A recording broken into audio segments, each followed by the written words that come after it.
profoundly grateful to all of the companies and organizations here today representing tens of thousands of American workers and really representing something so important. It's a place to stay when they come to our country. Such a big business, one of the biggest businesses. And thank you for adopting additional protocols to keep Americans healthy, including enhanced cleaning processes throughout your hotels and buildings. We know that your industry is among the hardest hit by the economic impact of the virus. Our goal is to beat the virus, and we will. We call it the hidden virus, the hidden enemy, with aggressive action now so that we can rebound stronger than ever before, and that's what we're doing. And everyone's cooperating. We're really getting tremendous spirit. Republicans are getting along with Democrats, and a lot of good things are happening. Yesterday, we issued new guidelines for how all Americans can minimize their risk of exposure and stop the transmission of the virus. My administration has taken decisive action to support American workers and businesses. We love our workers. We love those workers. They're incredible. And we're going to come out stronger than ever before, and it's not going to be so long. The IRS will defer tax payments for affected individuals and businesses. Today, the Senate is taking up legislation to provide for free testing, and that'll happen.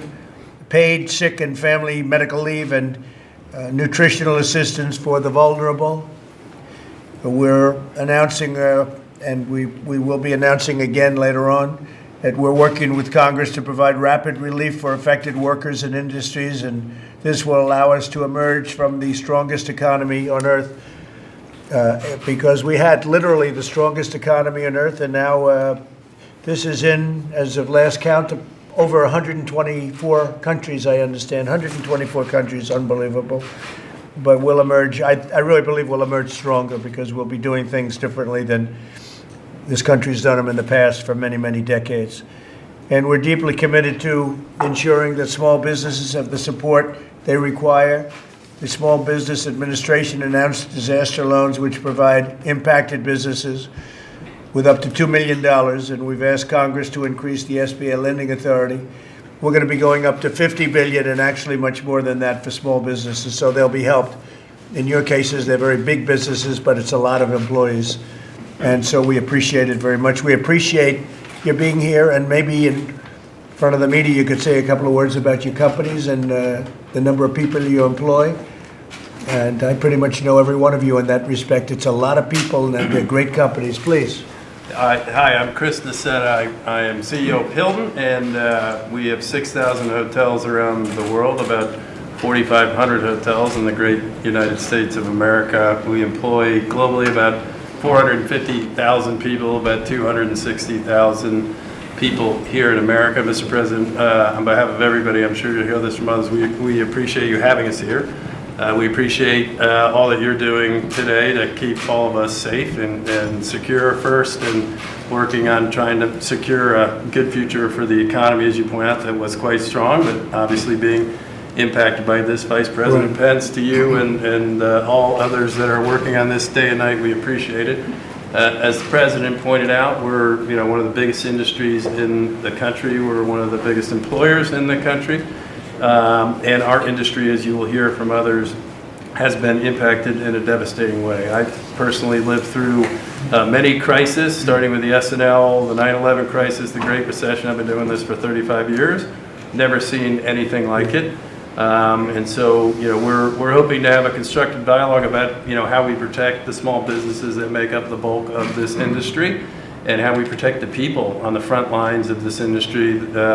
That number, 5 million people that at this point, given what's going on in our industry, are in harm's way. So, and tell me, so you're in many countries, and how are you doing in other countries? Some are in very, very bad shape. I was looking at our numbers for last night. It is strikingly similar everywhere in the world. If you look at around the world, I would say, just a few days or maybe a week, we will probably be running 10 to 15% occupancy in the world. And that's pretty much all over the world. That's everywhere in the world. It's a little bit better here, but catching up.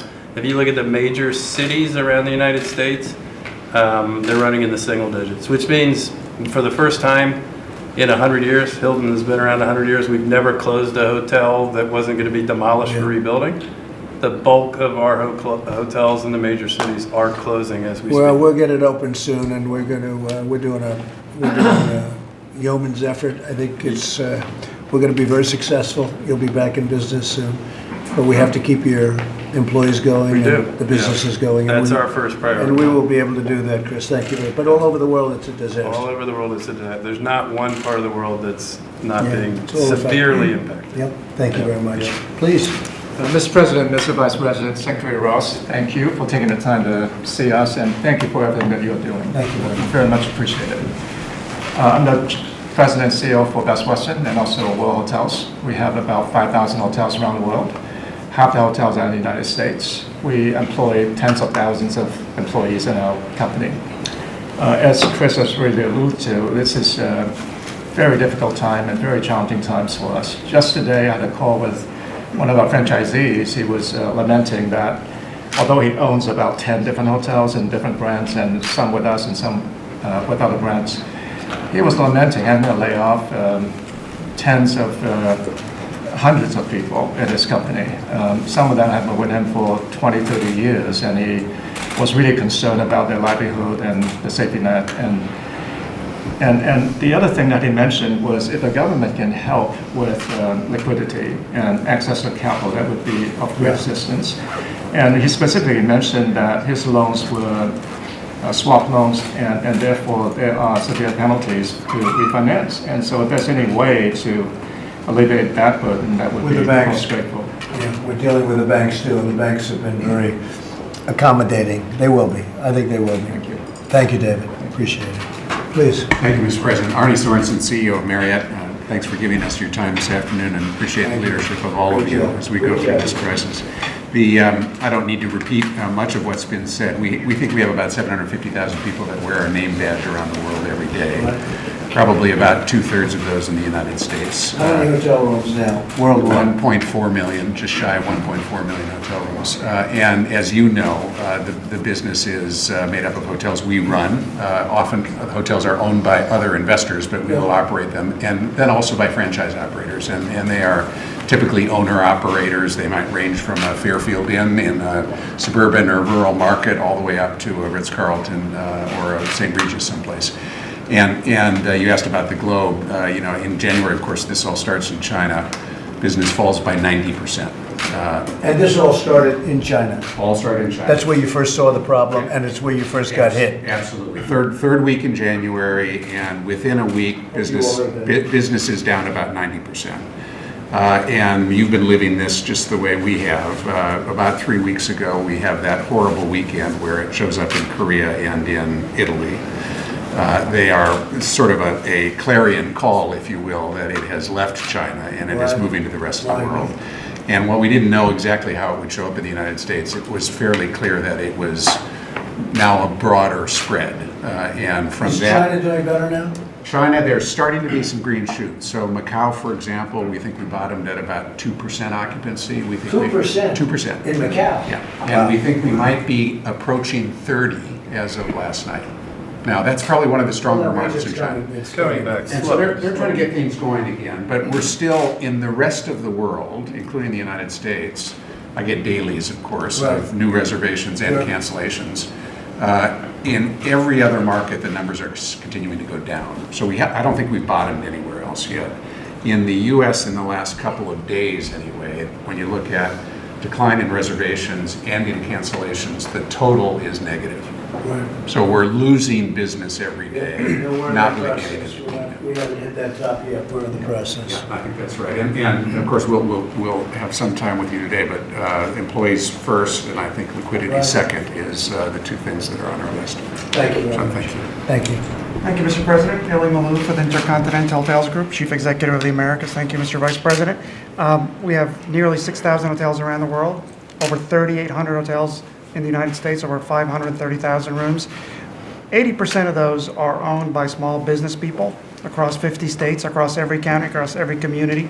So we're experiencing the same impacts similar to what the industry, the HLA, and our colleagues here have been talking about. I want to turn attention to those small business owners in 50 states across the communities, because they're the bedrock of those communities. And as they're getting impacted, it's not just their employees that begin to see an impact in job losses, but it's entire ecosystem of their suppliers, their vendors.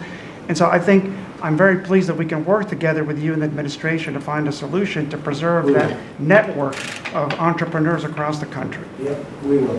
Thank you, Mr. President. Thank you, Mr. President. Mr. Vice President, Patrick Pacia, CEO of Choice Hotels International. We have 6,000 hotels in the U.S. That's 1 out of every 10 hotels flies our flag. As others have talked about, we're in secondary and tertiary markets. We may be the only hotel in a small town. Those owners have 2 key concerns. 1, what do they do with their employees when they've got 0 occupancy? And 2, how do they pay their mortgage? So it is this question of employee retention and liquidity so they can get through this period. 90% of our hotels are SBA eligible, so we're very familiar with the SBA loan program and the disaster relief. There's some red tape there that we have some suggestions that we think the Okay, SBA give us those suggestions. You want them right now? Yeah, There, go ahead. I'll give them to you right now. The first is the disaster relief cap. It's only $2 million, and if you've taken out the full 5, you can't get access to the additional 2. So we need the cap raised. To what? We need it to at least raise to 10 million on a per individual basis. Secondly is the personal liquidity test, which just got put in place. That could be rolled back. And the final one is figuring out the affiliation. So an individual may own a partnership in multiple hotels. Right. So that again restricts the amount of capital available to them. So we'd really like the opportunity to speak to the SBA about lifting some of those requirements to really help inject So more it's liquidity. individual properties instead of accumulated properties. Absolutely. Okay, I got it. Thank you very much. Thank you, Patrick. Thank you. Mark Complamazian, CEO of Hyatt Hotels. We Right. have 950 hotels around the world, and we have 600 in the United States, over 70,000 employees. And I'm not going to repeat a lot of the things that were said. We've been tracking, we have a large base of group business in the United States, big convenings and conventions, and we've been tracking major cancellations. We now have tracked in the U.S. alone canceled events. I'm not talking about major sports leagues that have shut down, or universities and those kinds of things, but actual convenings, conventions, big meetings. You have some of the sports leagues, right? So as customers. You have quite a few, yeah. Yeah, I would think so. But when we look at just the other meetings that have been canceled, they involve attendees of over 1.5 million people. So when you think about the ecosystem impact, it's major convention markets where those attendees are not showing up. So they're not traveling on airplanes, but they're not staying in our hotels. They're also not going out to restaurants. And so the collective impact is quite significant. I think the key issue that I would leave you with is that the urgency is very high because day by day, the occupancy rates have dropped precipitously.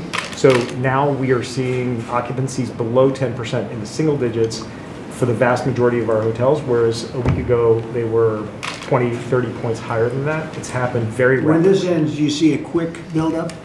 I think that all depends on how confident people are to get back on planes and start traveling again. So I think that's really the key issue. We've got to also position ourselves to get people back into their jobs, either retain them or rehire them.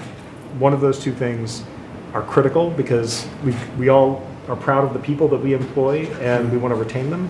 So whether we can retain them or have some assistance in getting them rehired early so that we can spool back up. Hopefully you can retain them. Hopefully That's we what can we're retain shooting them. for. You want to retain them. I think the issue with that, sorry to interrupt, Mark, Mr. President, is that when our owners are running 8-9%, Yeah. as I said, we're shutting hotels. So all of those employees are being furloughed or laid off right now, Right. day by day. It's happening.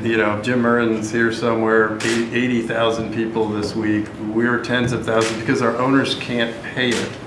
Yeah. And so So that's the key issue that I was really making is the timing. It's happening instantaneously. Okay. one of the things we want to talk about is trying to create a fund for those people in order to stop that from happening. What kind of a Because fund would that be? I think that would have to, in lieu of sort of the unemployment insurance, it would In be. terms of dollars? I think the fund for that probably our quarterly payroll for the industry is $45 billion in total. So that you can sort of you can sort of scale it I got from it. there. Yep, Yeah. I got it. Mr. President, Mr. Vice President, thank you for your time. I'm the CEO of Wyndham Destinations, and we're in the vacation ownership and exchange business, the world's largest company in that space. We employ 23,000 associates and take care of over 5 million households on vacation every year. Largely in the industry, it's about an $80 billion impact to the overall economy, and we employ directly 250,000 and another 250,000 through other small businesses that work well with our industry. To your point about a quick recovery, we purely serve a leisure customer, which means just like after 9/11, just after the 08-09, our customers will be back really quick as soon as we're on the other side. And we really believe our industry will recover quickly and be an accelerant back to the economy once we get to the other side. I think so, too. Thank you very much. Appreciate it. Thank you. Thank you, Mr. President, Mr. Vice President. It's Jim Murrin, Hi, the Jim. Chairman and CEO of MGM Resorts. It's good to see you all again, Mr. Secretary. We couldn't get you a chair? What happened? Well, we're in the spatial recognition world, but I just wanted to say, on behalf of MGM, we have made the decision around the country to close our resorts, and tomorrow night we will close all the resorts in Las Vegas. That's 70,000 people we are now putting on a furlough. I want to retain those employees. I want to bring them back as soon as possible. Las Vegas, as you know, will come back rapidly once you give us the green light, but it's very important that we keep these people on our payrolls as soon as possible. I also represent the 2 million jobs of the gaming industry in the United States. And as you know, many of those casinos are in cities that rely upon them for their tax revenue. So I appreciate your efforts, and I stand by to help you in any way I can. Okay, we'll get it done, Jim. Thank you. We'll get it done. I'm Richard Bates. I'm with Walt Disney Company, and today I'm here for the theme park and motel business. So thank you, Mr. President, Mr. Vice President, Mr. Secretary. We have about 220,000 employees. We think our company is great because of our employees, so employee retention is the single most important issue for me. Second would be liquidity. So I frankly support some kind of employer payroll tax holiday. I don't know if you're still on Is it what you discussion. like the best of the various scenarios? I like them all, but that one I like a lot. Most direct. Not as quick, but most direct. I think so. Thank you. Especially, Mr. President, because a lot of us are, like, Disney voluntarily closed their parks, so they have people out of work today. And as MGM, we have voluntarily closed these resorts. And if we can get some relief on that, we will absolutely want to keep these people employed. Let me ask you, the parks outside of the United States closed? You closed all of your parks, everything closed. That's a real worldwide problem, isn't it? Absolutely. That's incredible. And I'm sorry, one last point, Mr. President, on Macau, because Arnie Sorensen was talking about, of course, we own 2 resorts there. The government shut those casinos down, as you know, for 2 weeks. We're starting to slowly see a recovery there, but it is absolutely single-digit occupancy right now. So we're not seeing any better results there currently. You guys okay? Yes, please. Chip Rogers, President and CEO of the American Hotel and Lodging Association. I'll be quick. Industry-wide, last year, occupancy was 67%. That helped support 8.3 million jobs. Right now, as these gentlemen have indicated, we're probably under 20% nationwide and headed south. If by the end of the year we get up to 35% and nothing else happens, that'll be about 4 million jobs lost. That's if we can get back up to 35%. But they'll come back as we age a little bit, right? Yes, quicker the better. Yeah, I think so. May come back fast. Thank you very much. Thanks, Jim. Okay, thank you all very much. Thank you, please. Come on, guys, let's go. Guys, send checks to everybody. How much money are you talking about? That's all being figured now, and we're also helping industries like Boeing. We have to help Boeing. We have to help the airline industry. It wasn't their fault. This wasn't their fault. And we will do that. We'll be doing that. So we're adding it up. It'll be fine. It'll come back very quickly once we're finished with our war with the virus. Okay? Mr. President, besides the payroll tax holiday, nothing as big as 12.4% has ever been tried. They did 2% in 2010. They've done it in smaller amounts, yeah. They've done it in smaller But amounts. we have a lot of Can the other- country afford something that big? Well, they can definitely afford it. The question is, do we want to go through payroll or do what we want to do? You know, there are 4 other ways of doing it. And that's what we're determining along with the Senate right now. Senate and House, we're all working on this together, John. Thank you all very much. Press, let's go in a minute. Come on, What's your guys. message to the Press, we're done. Let's go. tens of thousands of employees of all of these companies who've been furloughed? They live paycheck to paycheck in many cases. What is your message to them? Well, the message is that this was something that happened. It's nobody's fault. It happened, and we're going to take care of it. We'll be bigger, stronger, better than ever before, and it won't take that long. Thank you very much. All right, press, let's go. Mr. President, Mr. President, can I- Yes, please. Roger Dow, U.S. Travel. I'd like to put together what everyone has said here. The numbers are $355 billion.